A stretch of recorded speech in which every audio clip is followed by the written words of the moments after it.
Welcome back to my channel. Today's story takes us to the dangerous streets of Seoul, where a Nigerian woman's moment of heartbreak collides with South Korea's most feared underworld figure. What happens when you accidentally destroy the property of a man who answers to no law? This is a tale of rage, redemption, and the unexpected connections that change everything. If you love stories about second chances and unlikely romance, you're in the right place. Don't forget to hit that subscribe button and turn on notifications so you never miss my next stories. Now, let's get back to Sarah's story. The underground parking structure felt like a tomb, concrete pillars casting long shadows across rows of gleaming vehicles. Sarah's sandals slapped against the cold floor as she stormed through the garage, her entire body trembling with a fury she'd never experienced before. 3 hours ago, she'd walked out of Taemin's apartment for the last time. 8 years of her life invested in a man who dismissed her with a text message while she was at work teaching elementary students their ABCs. "We're done.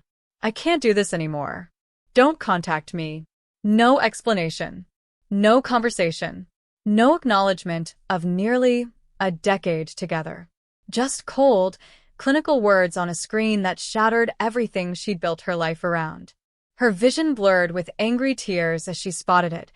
That pristine black Range Rover parked in the reserved section. Taemin's pride and joy. The SUV he'd bought with his promotion money while she was still taking buses across Seoul to save money for their future. Their future that apparently only existed in her imagination. "You care more about this stupid car than you ever cared about me," she hissed, her Nigerian accent thick with emotion.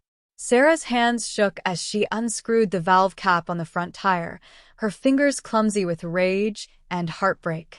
The hissing sound of escaping air was almost therapeutic. She moved to the next tire, then the next, working methodically while her mind replayed every sacrifice she'd made. Leaving Lagos and her family, turning down job offers back home, learning Korean until her tongue ached, supporting him through career changes and identity crises. 8 years, Taemin, she muttered, attacking the final tire. 8 years of my youth. 8 years of believing you when you said we'd get married after you got settled. After you got promoted. After. She stepped back, chest heaving, staring at the now deflated vehicle sitting awkwardly on its rims. The satisfaction lasted exactly 5 seconds before guilt and panic crashed over her like a wave. What had she done? This wasn't who she was. She was Sarah Okonkwo, a respected teacher, a good person who solved problems with words, not destruction. But the damage was done, and somewhere above her, a security camera's red light blinked steadily, recording every moment of her breakdown, every angle of her tear-stained face, every second of her destroying property that belonged to someone far more dangerous than her ex-boyfriend. Ji-sung stood motionless in the parking garage, his hands tucked casually in the pockets of his black leather jacket. His expression revealed nothing as his dark eyes surveyed the ruined vehicle, but the 3 men flanking him knew better than to speak. The air around their boss felt charged, electric with suppressed violence. 4 flat tires. His custom Range Rover, imported specifically to his specifications, sitting uselessly on its rims like a wounded animal. Who? The single word was quiet, measured, but it carried the weight of a death sentence. His second-in-command, Min-ho, shifted nervously. "We're reviewing the footage now, Hyungnim. We'll have answers within the hour."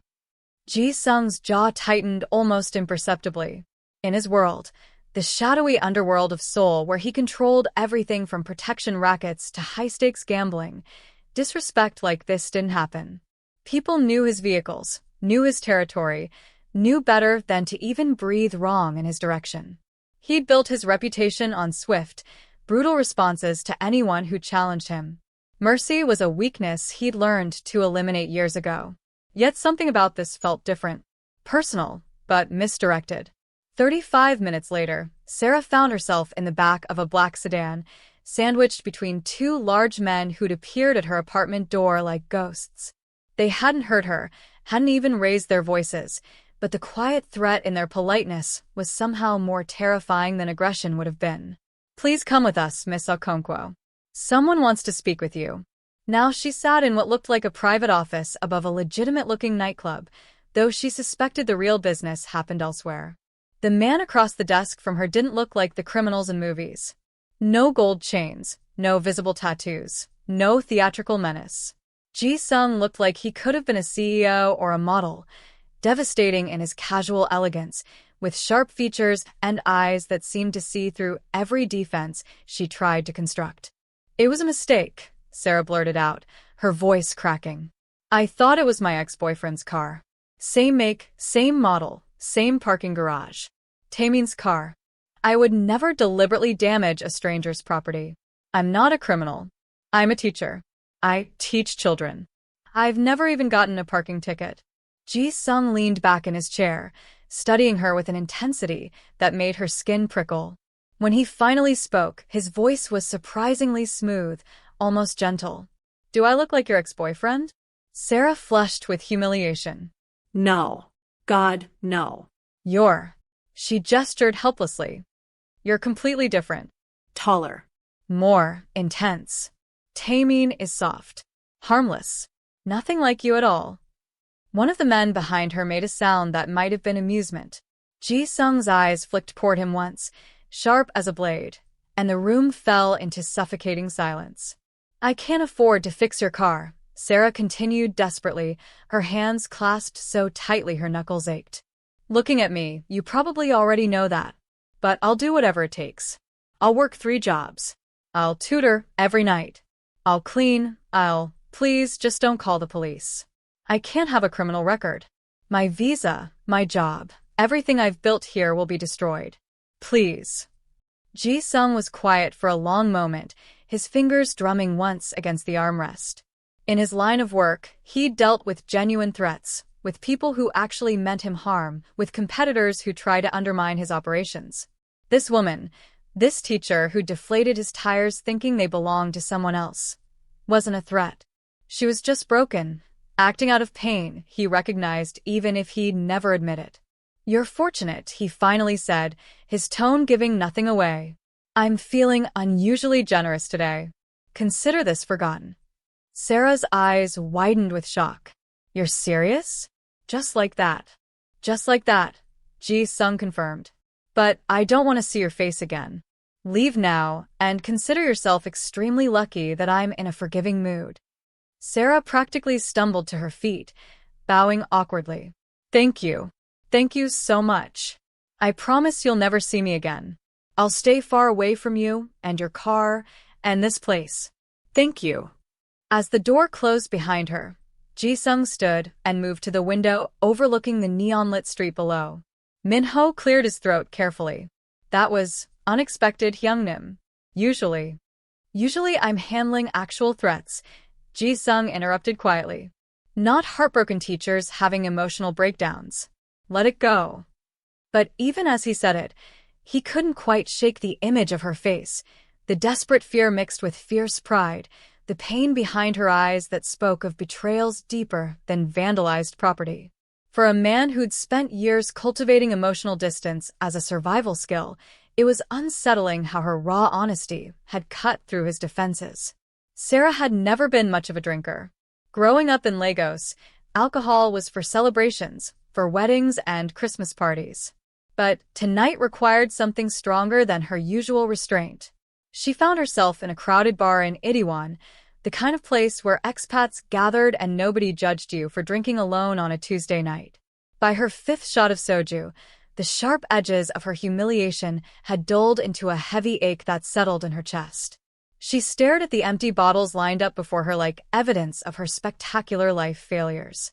8 years, she muttered to herself, not caring who heard. 8 years of learning to cook Korean food, even though I miss Nigerian cuisine. 8 years of video calls with my mama telling her everything was fine when it wasn't. 8 years of believing him when he said we'd get married soon, when he was ready, when the time was right. "Is this seat taken?" Sarah looked up, her vision swimming slightly before focusing on a tall figure in dark clothing. It took her brain several seconds to process what she was seeing, to recognize the face from earlier that afternoon. "Oh, hell no." She groaned, letting her head drop to the table. Not you. "Anyone but you." Are you here to arrest me after all? Did you change your mind? Ji-sung stood beside the booth, something that might have been amusement flickering across his usually impassive features. If I wanted to involve the police, I would have done it this afternoon. May I sit? It's a free country, Sarah mumbled, waving vaguely at the empty seat. Well, your country. I'm just a visitor who keeps making terrible decisions. He slid into the booth with practiced grace, ordering something in rapid Korean before turning his attention back to her. You're drinking like someone trying to forget something painful. Very observant, Sarah said, her Nigerian accent stronger with alcohol. That's probably why you're she paused, suddenly uncertain. What are you exactly? Besides someone whose car I destroyed. Someone who understands bad days, he replied, deflecting smoothly. What happened with your ex-boyfriend? Maybe it was the alcohol. Maybe it was the fact that Ji-sung had already seen her at her absolute worst. Maybe it was the genuine curiosity in his voice, so unexpected from someone who'd seemed made of stone earlier. Whatever the reason, words started pouring out of Sarah like water from a broken pipe. She told him everything. About meeting Taemin in graduate school, about the whirlwind romance that convinced her to move across the world, about her mother crying at Lagos airport, begging her to reconsider, about the job offers from international schools in Dubai and Singapore that she'd turned down to stay in Seoul with him, about supporting him through career changes and family drama and his endless journey of self-discovery. I thought he was going to propose, she admitted, her voice breaking. We'd been together 8 years. I'm 31 years old. All my friends back home are married with children. My mother asks me every phone call when I'm coming home, when she'll meet this man I've given my youth to. And yesterday, I finally asked him about our future. Just asked. Didn't demand, didn't pressure. Just asked. She took another shot, grimacing. Turns out he'd been seeing his coworker for 4 months. For months of lying to my face. He said he needed someone who understood Korean culture better, who didn't complain about always compromising. As if wanting basic commitment after 8 years counts as complaining. Ji-sung listened without interrupting, his dark eyes fixed on her with an intensity that should have made her uncomfortable but somehow didn't. He'd spent years perfecting emotional detachment, learning to hear people's problems without feeling anything. But something about her raw pain resonated with memories he'd buried long ago. 8 years is a significant investment, he said carefully when she fell silent. Your anger was justified, even if your target was mistaken. Sarah laughed bitterly. Did you just validate my feelings? Are you real? Maybe I'm more drunk than I thought. His lips curved slightly. Don't expect this kind of sympathy regularly. This is unusual for me. You know what the worst part is? Sarah continued, the alcohol making her bold. I wasted the best years of my life on someone who saw me as convenient. Not special, not the love of his life, just the woman who was already there, already invested, already too attached to leave easily. And now I'm starting over in a foreign country with no savings and no plan, and no idea what I'm doing. Starting over isn't the same as failing, Ji-sung said quietly.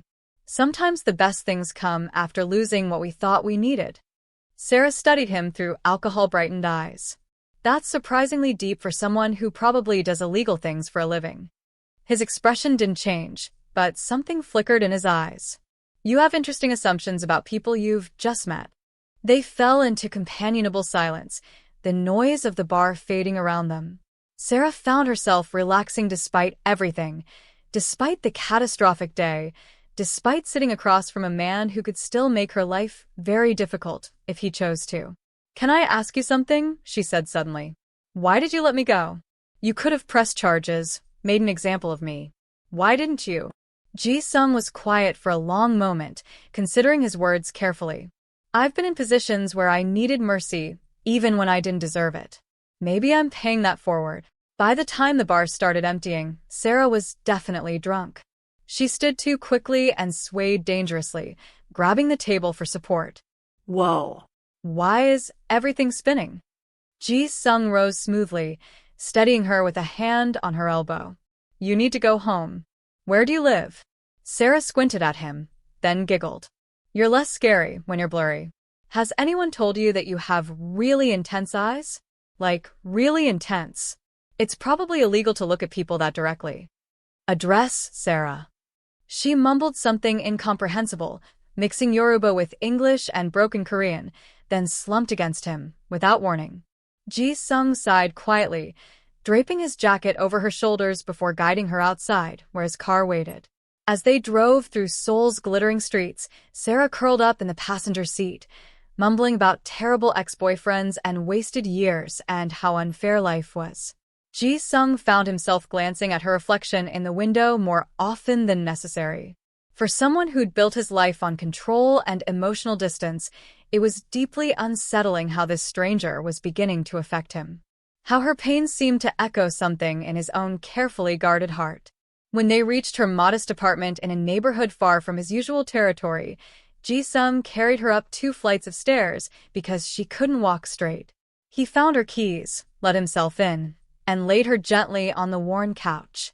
He adjusted his jacket around her like a blanket, then stood there for a moment, studying her peaceful face in the dim light. This is a mistake, he told himself firmly. You don't get involved with civilians. People who bring complications you can't control. But even as he walked away, leaving her safely asleep, he knew something fundamental had shifted. Sarah woke the next morning with a pounding headache and fragmented memories of confessing her life story to Seoul's most dangerous man. She groaned, pulling a jacket that definitely wasn't hers over her head. Wait. Jacket? She sat up too quickly, immediately regretting it. Ji-sung's leather jacket lay across her like a blanket, smelling faintly of expensive cologne and danger. Oh God, she whispered. What did I do last night? Her phone buzzed with a text from an unknown number. Your behavior last night was inadvisable. Drink water, take painkillers, and return my jacket when you're functional. Sarah stared at the message, torn between mortification and something dangerously close to warmth spreading through her chest. She typed back quickly. Thank you for not leaving me in a ditch somewhere. I'll return your jacket. I promise I didn't drool on it. Probably. His response came almost immediately. I make no such promises about my tires. Despite her headache, Sarah laughed. Over the next few days, Sarah tried desperately to forget about Ji-sung and focus on rebuilding her life. She picked up extra tutoring sessions, teaching until her voice went hoarse. She apartment hunted for something cheaper. She blocked Taemin's number after he'd sent messages asking if they could remain friends. She deleted 8 years of photos, each one feeling like a small death. But Seoul had other plans. On Thursday evening, while she sat on a bench outside her apartment building trying to calculate next month's rent with growing panic, a familiar black Range Rover, with brand new tires, pulled up in front of her. The window rolled down. Ji-sung looked at her with those unreadable dark eyes. Why are you sitting outside looking defeated? Sarah scrambled to her feet, embarrassed to be caught vulnerable again. I'm not defeated. I'm strategizing my financial situation in fresh air. It's therapeutic. Get in the car. Excuse me? You're clearly struggling. Get in the car, Sarah. Something in his tone, commanding but not unkind, made her obey before her brain could protest. She slid into the passenger seat, immediately surrounded by leather and that cologne that made her stomach flip. Why are you here? She demanded. Are you checking up on me? I was in the neighborhood. You live in Gangnam. This is nowhere near your neighborhood. His jaw tightened slightly. Fine. I wanted to make sure you weren't doing anything else destructive. Sarah turned to stare at him, genuinely shocked. You're checking on me, the woman who destroyed your property. Consider it protecting my investment, he said coolly. But there was something warmer beneath the ice in his voice. If you're going to vandalize property, I'd prefer advance warning. You're a terrible liar for someone in your line of work. And you're a terrible judge of parked cars. Despite everything, Sarah smiled. Where are we going? Dinner. You look like you haven't eaten properly in days. Before Sarah could protest that she couldn't afford wherever he'd take her, they'd pulled up to a small, elegant restaurant tucked between modern buildings. The kind of place Sarah had only looked at longingly from outside. I can't pay for this, she warned honestly as they walked in. Just so you know up front. Good thing I'm paying then. The meal that followed was surreal. Ji-sung ordered for both of them in rapid Korean, then guided her through each dish with surprising patience. He explained the proper way to eat sam, demonstrated how to use the side dishes, corrected her chopstick grip with a gentleness that startled her.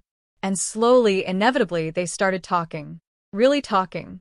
Ji-sung spoke about growing up in violence, about choosing a path that made sense when nothing else did, about the loneliness of leading a life where everyone either feared you or wanted something from you, about looking successful from the outside while feeling empty most days.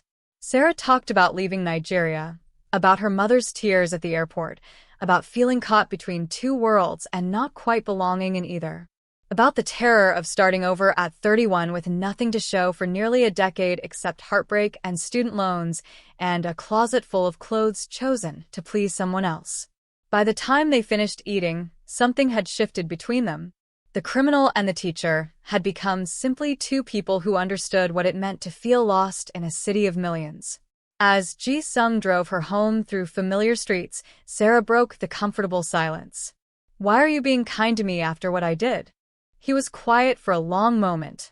"Maybe because you're the first person in years who's looked at me and seen a person instead of a threat or an opportunity."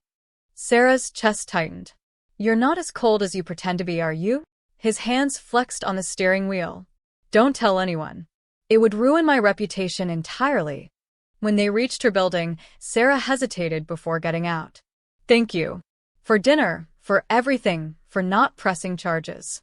You didn't have to do any of this." Ji-sung turned to look at her, his dark eyes holding hers with an intensity that stole her breath. "I know." That should have been his cue to drive away, to maintain distance, to protect himself from complications. Instead, he heard himself say, "If you need help, call me. Anytime." "Why would you offer that?" "Because," he said quietly, "everyone deserves a second chance. Even people who deflate tires. Even people brave enough to start over when everything falls apart." "You're never going to let me live that down, are you?" "Never," he confirmed, but his eyes were warm. As Sarah climbed the stairs to her apartment, she couldn't shake the feeling that her life had just taken an unexpected turn towards something she couldn't quite name yet. The man who should have been her enemy was becoming something far more complicated, far more dangerous to her carefully guarded heart.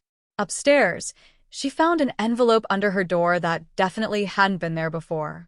Inside was enough cash to cover 2 months' rent and a note in precise handwriting. "Consider this a loan, not charity. Pay me back when you're stable. No interest, no deadline. And return my jacket. It's custom-made and irreplaceable." Sarah pressed the note to her chest, torn between gratitude and the terrifying realization that Ji-sung was becoming far too important far too quickly. "This was supposed to be simple," she whispered to the empty room. "He was supposed to hate me. I was supposed to never see him again." But nothing about Ji-sung was turning out to be simple. Nothing about the way he looked at her, helped her, seemed to understand her without explanation. And Sarah was beginning to suspect that her moment of rage in that parking garage might have been the best mistake she'd ever made. The kind of mistake that changes everything.